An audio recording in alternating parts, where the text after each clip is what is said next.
Hello, I'm Heidi Sposato, licensed marriage and family therapist, and I'm one of the counselors here at UCF Counseling and Psychological Services. This video is our second video in a series related to trauma and the current coronavirus pandemic. Today we're talking about coping skills. As we talk about coping skills, it's important to first clarify what we mean by this and set some realistic expectations. In our present situation, many are struggling with various emotions such as worry, fear, anxiety, sadness, grief, restlessness, a sense of uncertainty, and the list could go on. In talking about coping skills, we will discuss ways to respond to these emotions to care for yourself, nurture yourself, soothe yourself, and comfort yourself. We're going to discuss tools that could be helpful to you presently, but they're not intended to restore things back to normal. Pain and discomfort serve a purpose. So for example, if you placed your hand on a hot stove, you would feel pain that serves the purpose of telling you something is wrong. Being in the middle of the coronavirus crisis, our emotional pain is serving the purpose of telling us something is wrong. This situation is not normal, so it's not realistic to expect to feel normal. Coping skills serve the purpose of getting us through situations that are difficult. This situation is difficult and requires us to take some loving and compassionate steps to care for ourselves.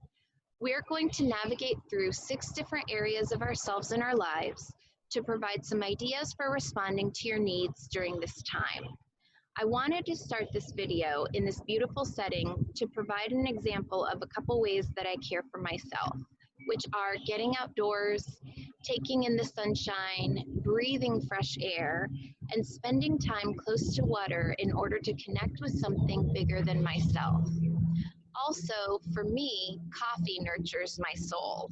So I'm combining both of these for some peaceful, reflective time. We will talk a little bit more about some of these strategies. What's most important about coping skills is that they're meaningful to you and are healthy and pour into you. What works for each of us will vary. For the purposes of our topic today, I will use the words coping skills and self-care interchangeably. While these at times could have differences, we are talking today about coping while primarily at home under the stay-at-home order. Many of the activities and strategies we are able to use in our present circumstances will be self-care strategies to connect with ourselves and others in order to make it through this pandemic and related circumstances in the most constructive way possible. This series of videos is about trauma. It's important to highlight that what we're talking about today could truly apply to any of us. However, for those who have experienced past trauma, the present circumstances could be magnified or complicated due to past trauma being triggered. Something else I would like to highlight is that keeping ourselves overly busy and productive could also be a trauma response. Some people respond to trauma by increasing action and anxiety, while others slow way down. It's important to remember that we are all just trying to get through an unexpected, ongoing experience in the best way we know how. Grace and compassion for ourselves and others is necessary, especially now. What you see in front of you is the self-care wheel that highlights the 6 areas we will cover. This information is not intended to be prescriptive or add to your to-do list, but instead to provide some ideas for caring for and nurturing yourself presently. Hopefully, it will also generate other ideas beyond just the strategies provided today. In discussing social and relational self-care and coping, you will see that I've included something already mentioned, connection with ourselves and others. This is the theme that is woven into much of what we will discuss. As human beings, we are relational in our nature. Connection is a basic component of our makeup from the time we are born. We don't outgrow that as we age. That need remains constant. During this time of social distancing and the stay-at-home order, we have to get creative in how we connect with others. I've seen some wonderful creative ideas such as virtual coffee dates, religious and spiritual gatherings online, watch parties for shows or movies, and virtual celebrations. Now is not a time to skip celebrations such as birthdays, holidays, or accomplishments, but instead it's a time to get creative in how to celebrate them. I also really want to emphasize community care. While I'm using the words self-care, by no means am I wanting to communicate that you need to do it all on your own. We've done a great job in our society of highlighting the importance of self-care. What we are more recently realizing is that community care is equally as important. Life feels much easier to manage when we have a sense of community and the weight of everything is not on our shoulders. Community care means being part of a community, whether it's a friends, family, shared interests, or beliefs, that looks out for us, is invested in our well-being, and is willing to provide tangible or emotional support. It's about feeling seen, feeling valued, and experiencing a sense of belonging and support. Another part of social and relational coping is to allow yourself breaks. While that may not appear to fit in here, it does, because knowing and respecting our own limits, taking a step back, allows us to then engage with people in meaningful ways when we do. Physical self-care includes moving our bodies daily in whatever way works for you. This could be through walking, stretching, live virtual classes, or engaging with online videos on your own schedule. Moving our bodies is one of the most effective ways to stimulate the release of brain chemicals that fight against depression and anxiety. Another tool for caring for our physical self could be spending some time outdoors, taking in the sunshine and the fresh air. You may find yourself feeling more tired than normal right now. Allowing ourselves to rest and recharge our bodies and to take naps could be helpful. Drinking plenty of water, eating healthy, comforting foods. This isn't about rewarding yourself with food, but instead about connecting with food that nourishes your body and connects you to times, people, and places that bring warm memories and emotion. I've seen some great ideas from people hosting a Thanksgiving meal with those in the home with them right now to bring a sense of comforting togetherness, to others eating other things that are non-traditional for this time of year, such as soup or warm drinks for the soothing, comforting effect. Intellectual self-care involves stimulating healthy, constructive thoughts. One of the ways we can set ourselves up for success during this time is to create some sort of routine and structure to our day and week. Otherwise, the days blend in with one another, the time slips away, and our mood can be negatively impacted. Creating routine and structure doesn't mean you need to get up at the time you normally would if you don't need to.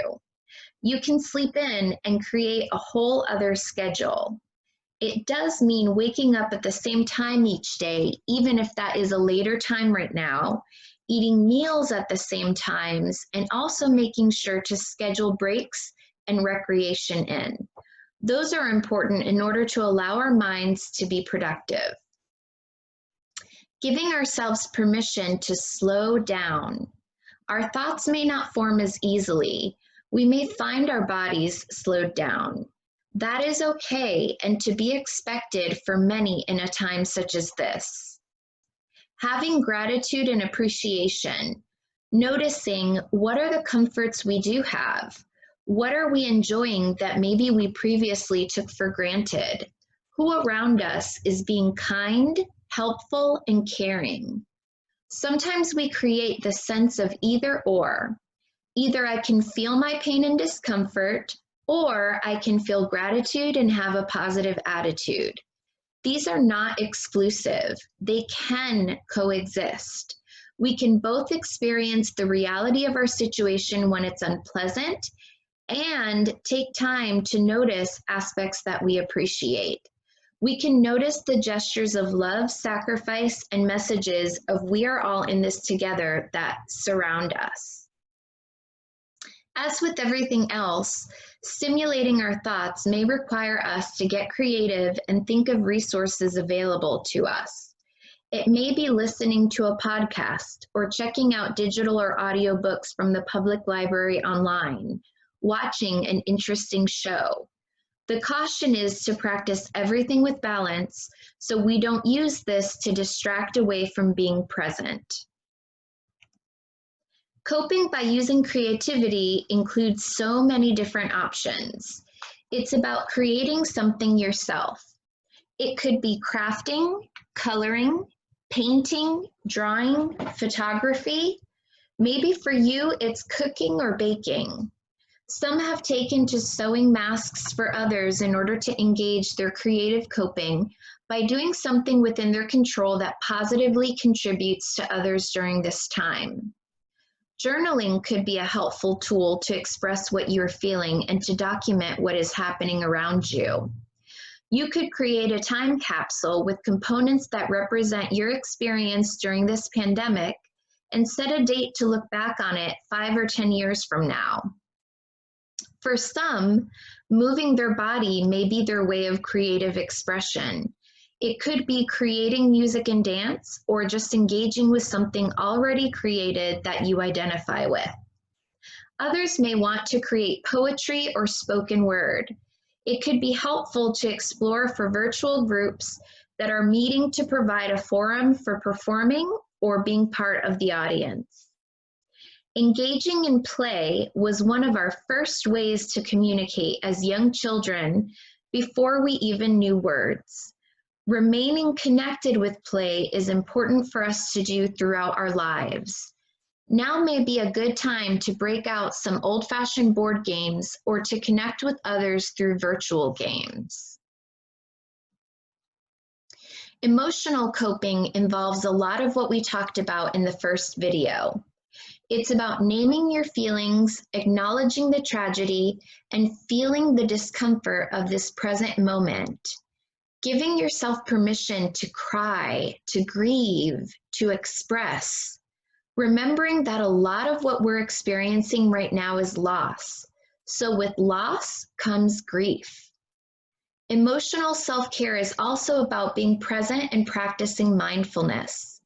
A lot of times when we talk about mindfulness, which is being connected to the here and now present moment, we talk about it in the positive perspective, in the comfortable perspective. But being mindful is also being connected with the things that may be unpleasant in the present moment. Many people are jumping into productivity and accomplishments.